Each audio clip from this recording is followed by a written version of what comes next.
Hi there, welcome to a video.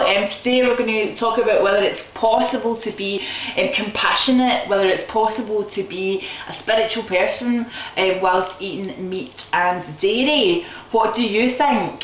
Well, Mouthy MacDo-gooder has got an opinion on this, obviously. So recently, the reason I'm making this video is recently I had a conversation with a spiritual person who was saying that they were a compassionate person and they lived as compassionately as they could. But then I pointed out that they ate meat and dairy, and I questioned that. I questioned whether they could be a compassionate person, whether they could be an enlightened person whilst eating meat and dairy. Now, this understandably caused them a lot of problems. They started shifting in their chair a little bit. I noticed the body language changed a bit. They were very keen to move the conversation on and used some, sort of said that it was obvious that they were uncomfortable, put it that way. It was obvious that they were uncomfortable. And they started saying things like, well, not so much them, but another person was saying things like, well, it's about the intention. If you have a compassionate intention before you kill an animal, then it's compassionate killing. Nonsense. And then another comment was made about, well, it's impossible to live a completely cruelty-free life. You know, if we walk in the ground, we step on ants, and they started making comparisons around that. They started, all this kind of stuff, the sort of excuses that people will pull out of their arse to justify their behaviour. Now, I am not perfect. Right, and I'm not claiming to be, but I do think there's a difference between going into a shop and buying the carcass of a dead animal and eating that, or going and buying maybe like something with beans in it, or some fruit or some vegetables. That's a very, very different choice for me. And in addition to that, if you compare eating a dead carcass to maybe treading on an ant, it's not the same thing. There's things that you do accidentally whilst being completely unaware that are perhaps cruel, or maybe there's been some cruelty along the line that you don't see. But for me, it's about trying to be as compassionate as possible and trying to do what I can.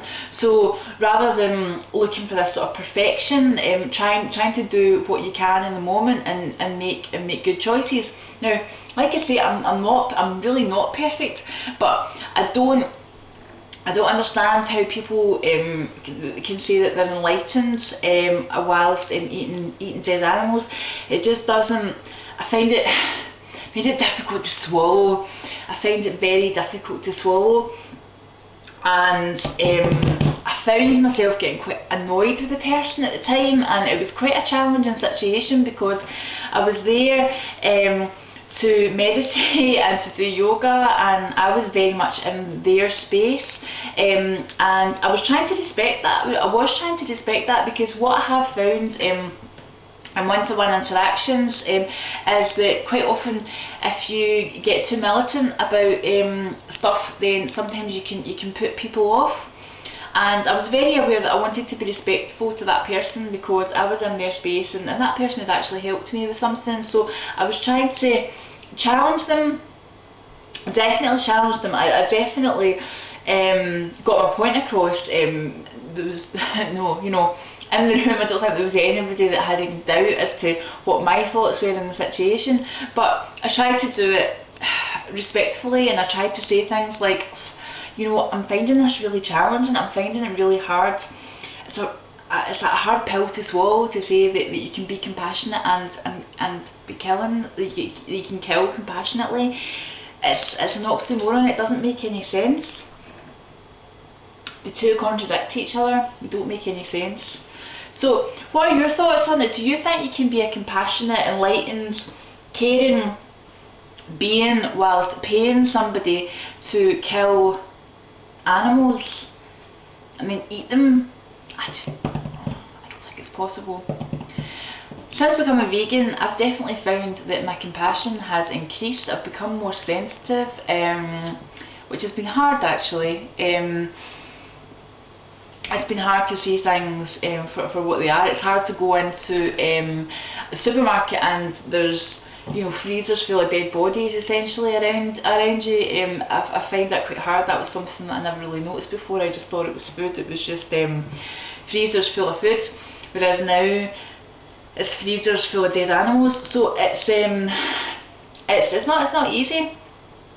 It's not easy. So I don't understand how someone who's done a lot of work on themselves, done a lot of meditation, done a lot of self-reflection and looking deep, I don't understand how someone who's done all that can say that they're, you know, that they're compassionate.